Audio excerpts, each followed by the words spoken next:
دیکھیے ہمارے جو اسلاف ہیں صحابہ کرام کے بعد ائمہ، یہ ہمارے اسلاف میں چوٹی میں ہیں۔ ان اسلاف میں، ان ائمہ میں دو بنیادی قسمیں ہیں، ایک محدثین اور ایک فقہاء۔ محدثین ان کا کام کیا تھا؟ قرآن تو اللہ نے خود جمع کر دیا تھا، میں پہلے دن بیان کر چکا ہوں حضور کے سیرہ مبارک میں۔ حضور نے صحابہ کو اسی ترتیب سے قرآن پڑھا دیا اور سینکڑوں صحابہ نے یاد کر لیا۔ پھر جو کمی اگر رہ گئی تھی کتابی شکل میں حضرت ابوبکر لے آئے۔ پھر اگر اس میں کوئی فرق پڑ رہا تھا پڑھنے کے انداز میں تو ایک کتابت کے اوپر جمع کر دیا حضرت عثمان نے۔ بات ختم ہو گئی۔ خلافت راشدہ میں قرآن کا معاملہ تو محفوظیت کی آخری درجے کو پہنچ گیا۔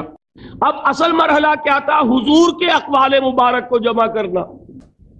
صحابہ ہیں منتشر ہو گئے ہیں، کوئی صحابی کوفے چلے گئے، کوئی صحابی دمشق چلے گئے، کوئی کہیں چلے گئے، کوئی کہیں چلے گئے۔ اب ان سب کے پاس، کسی کے پاس اتنی احادیث، کسی کے پاس اتنی احادیث، ان کو جمع کرنے کا کام، پھر چھان پھٹک کرنے کا کام، پھر مرتب کرنے کا کام یہ کس نے کیا؟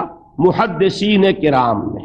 بہت بڑے محسن ہیں اس امت کے محدثین کرام، پوری زندگیاں کھپائیں۔ ایسا بھی ہوا ہے ایک محدث مدینے سے چلتے ہیں، انہیں معلوم ہوتا ہے کہ ایک صحابی دمشق میں ہے، ایک حدیث وہ بیان کرتے ہیں، ذرا باریک بات ہے سمجھ لیجئے گا۔ ان کو وہ حدیث معلوم تھی لیکن وہ حدیث 3 راویوں کے راستے سے آ رہی تھی، ان کے پاس جو حدیث تھی وہ 2 راویوں کے حوالے سے تھی۔ اب وہ جاتے ہیں اور وہ دمشق کا سفر کرتے ہیں صرف اس حدیث کو سننے کے لیے، سواری سے اترتے بھی نہیں۔ میں نے سنا ہے آپ حضور کی یہ حدیث بیان کرتے ہیں، جی ہاں، ذرا مجھے سنا دیجئے۔